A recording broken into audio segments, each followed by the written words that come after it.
Hello, and welcome to the Homeschooling One Child podcast and YouTube channel. We're so blessed to have you with us today.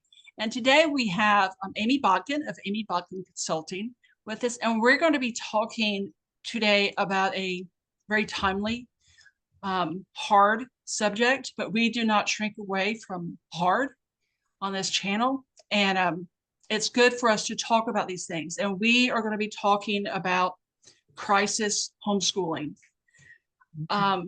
We're recording this in October of 2024, and just a few days ago, at the last day of September, Hurricane Helene hit Florida, hit Georgia, South Carolina, and ravaged Western North Carolina, Eastern Tennessee, Virginia, and a little bit of West Virginia. And thousands of people are missing, presumed dead now. I live in North Carolina. I went to Western Carolina University. I went to App State. I transferred to App State from Western. So my heart is in the high country. And we're both homeschoolers. Both of us have seen some stuff. Oh, yes. And we're just going to chat about strategies and some encouragement on crisis homeschooling. Amy, thank you for being with us today. I am so glad to get to be with you. I mean, this is something that's also my heart. I mean, I spent a lot of time in North Carolina this summer. I don't know what it was, but every homeschool convention I spoke at was in North Carolina this summer. But also, living on the coast and living in Mississippi during Katrina. I mean, in general, when it comes to working with homeschool families, like that's pretty much all I do is crisis. Yes. Because, nobody's going to homeschool for very long without going through a crisis. Absolutely. So at least you're not alone. Yeah, everybody's going to go through one. At least one. It looks different depending on what you're going through. And then how you can support kids looks different depending on what you're going through too. Absolutely. Yeah. Because the same things that you're going to use to support a child dealing with the loss of a parent is not the same that you're going to use for a child who just got through going through a flood or a hurricane. Right. Sorry. Yeah. It's the scale of this tragedy, of this trauma, is absolutely overwhelming. Absolutely. And we need to just take a moment and pause and just encourage the parents who maybe they have their Starlink hooked up and they're scrolling on YouTube, maybe looking at hurricane damage, hurricane videos, or whatever, and they find this one, this podcast, this video. And so I'd just like to take a moment, Amy, and just encourage these families that they do not have to do academic homeschooling right now. Yes, it is basically the same thing as when you were doing fire drills in school. It's stop, drop, and roll. We're stopping. I don't know that you're rolling, but we're going to pivot because anytime there's some kind of a crisis moment, it pays to stop. Just stop, because you really need to get a feel for what's going on around me. How are we coping? How are we feeling? What needs do we have? Maybe we don't have physical needs, but we've got emotional needs we need to deal with. And so stopping is important. Even if you haven't been, you think, directly impacted, it can pay to stop for at least a week to kind of get your bearings, make sure we have talked and coped and all of that, at least. Right. And that's people who've just seen it on TV, maybe. Absolutely. I was just going to say that is just watching the news or scrolling on Facebook or YouTube or what have you. And the trauma is referred. I mean, definitely. Like I was telling you off camera about the dream I had last night. Yeah. And how horrific of a nightmare that was. And I have not been right mentally all day long. Just from that and seeing news reports about bodies and trees, mud, all this. And now looking at the weather forecast for Florida, where Oh, you yeah. live in the Panhandle, Right. but this Cat 5 hurricane, Milton, is just bearing down on Tampa, where my mother and father-in-law and brother and sister-in-law and nieces and nephews live. And both of us, we share common friends in Florida Absolutely. and right directly in this path. And Right. I think Tampa, my mother-in-law mentioned this to me today, that Tampa has not had a hurricane hit directly like this for 101 years. Oh my goodness. So, they've always kind of gotten by with skirting it. And so, and that's weird. It just started raining here. That's odd and freaky, but we're going to roll with it. And hopefully you won't get anything from Milton. That is an added component though, because when you've had one trauma, Yes, then another hurricane coming right behind it is equally traumatic, because everybody in North Carolina is going to be like, I don't care if they say it's not coming here. that's I'm right. anxious.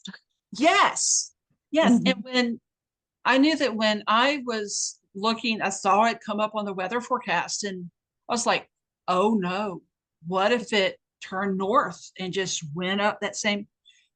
And everyone, when we saw that it was going across Florida out to sea, Yeah. there was like a collective sigh of relief.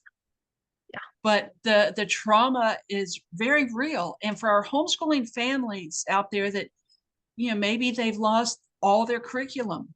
Yeah.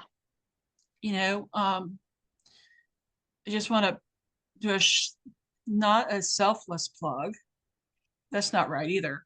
But, I'm going to be having a post this week on my website, homeschooling number one child, homeschooling1child.com. But the one is a numeral. Why I did that, I have no idea, because I have to explain it every time. But whatever.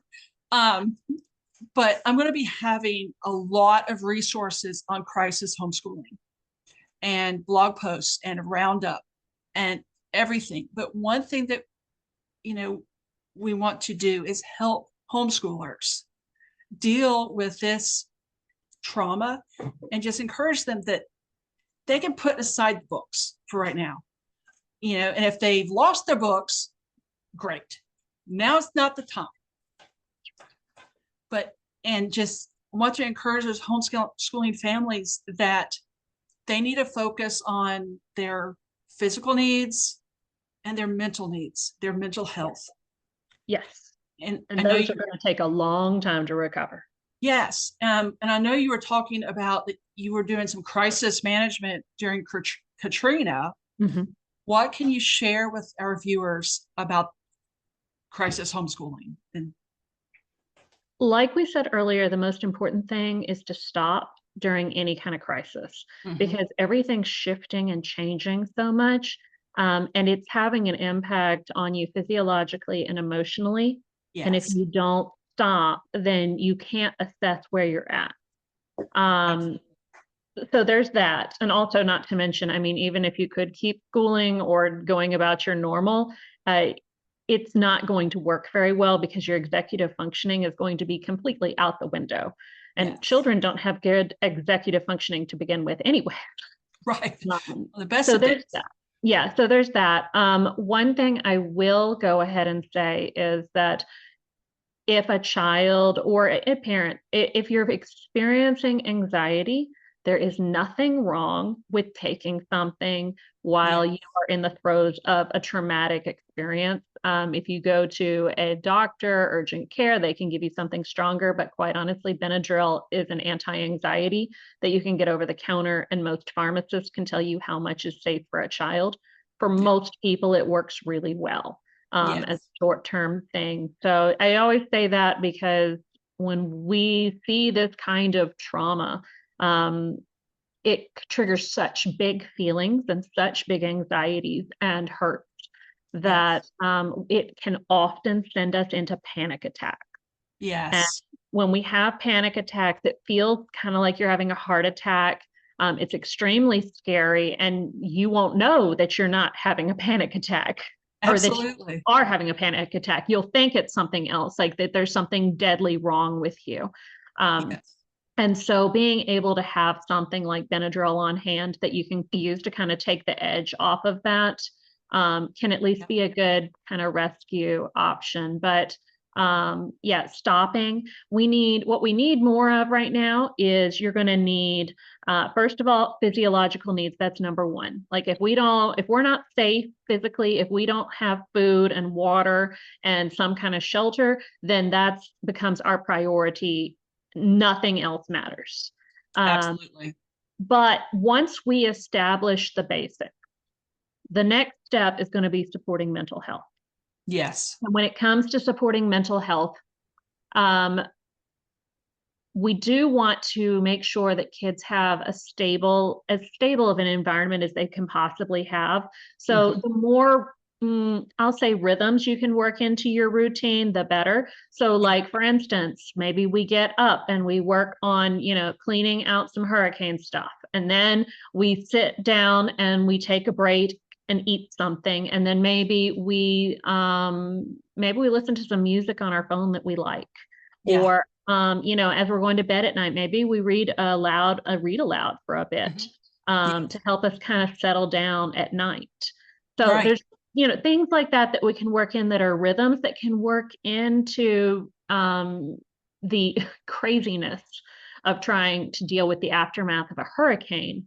But having that routine, having presence of important adults that feel safe, those are both really important things that really don't take your time.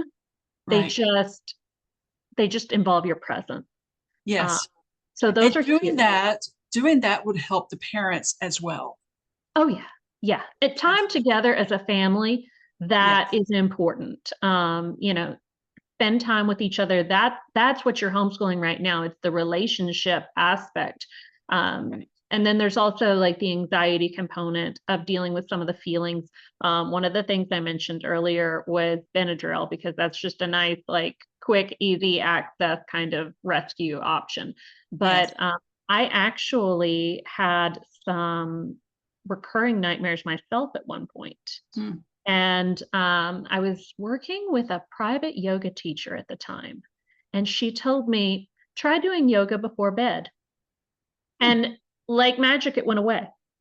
And I think the thing was that a lot of times we go about our day and we stay so busy that we don't ever take time to listen to our bodies. Oh, isn't that the truth? Yeah. And so one of my favorite resources that you can access with a phone is Cosmic Kids Yoga.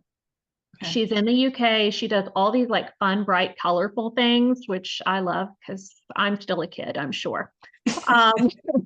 But it's a great way of helping kids check in with their bodies, because it's hard to get kids to check in with their bodies. Yes. Because they're so busy. This whole like sit down and listen to your body and how do you feel inside, like that just doesn't work. No. So yeah, that's why I love recommending Cosmic Kids Yoga, because she'll take things like the Hungry Caterpillar or My Little Pony or Pokemon or Mario Brothers, and then she will get them through all this movement, then thinking and calming their minds down to think about, oh, how do I feel? Absolutely.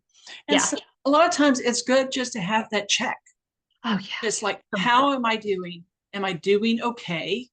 If I'm not doing okay, then what do I need to do to get okay? Yes. And it might just be okay for 15 minutes. Right. I like the thing where, and I can't remember what it's called, but it's like, what are 5 things I see? What are 4 things I smell? What are, just a check of all the senses, a sense of, Yes. And I think that's important to do that. And, but I want to kind of pivot here for a second, because especially in North Carolina, the loss of life is tremendous. And we still don't have an accurate count. We probably won't ever have an accurate count. I am sure in the mountains, everyone has been touched in some form or fashion by the loss of something, whether it's the loss of a house, the loss of animals, the loss of family. I remember hearing about that mom who watched her parents and her son drown, and as horrific as that is, and it is horrific, and it's not fair. Absolutely. Nothing about a natural disaster, any kind of Nothing. crisis or trauma is fair, ever. Absolutely. But we need to take a moment, and how do we encourage those parents who've had such tremendous loss, and with the loss of a child, with the loss of a spouse, parents, whatever, with those families that have had tremendous loss of life and loss of whatever, home, animals, life, spouse, whatever, children. How do we encourage them that, yes, their lives have radically changed? Yeah. But their lives will always be, it will always be before Helene and after Helene. yes, It will always be. Do not try to move on too quickly. Do not try to heal or pick things back up too quickly. Take the time you need. Don't add expectations onto yourself. We have expectations, whether we like it or not. We have these expectations that, oh, well, I'm supposed to do this. I'm supposed to do that. Everybody's got to do anything. Yeah, drop them. And I don't care how much you think that this expectation is important to your life or your soul or whatever it is, drop it. Right. Because I say that's dropping the shoulds. Yeah, drop all the shoulds. Yes. And I'm trying to think about some of like the sacred cows that we, a lot of times, those are the ones we won't let go of. Right. Like I remember a good dinner on the table every night. Like a good dinner on the table every night, or we're going to make it to church every single time the doors are open. Well, you know what? Maybe you can't be there that day because you need to sit with yourself and with God by yourself. Right. And you just need some of that quiet. You do what you need, and whatever you need is okay with the rest of us. That's right.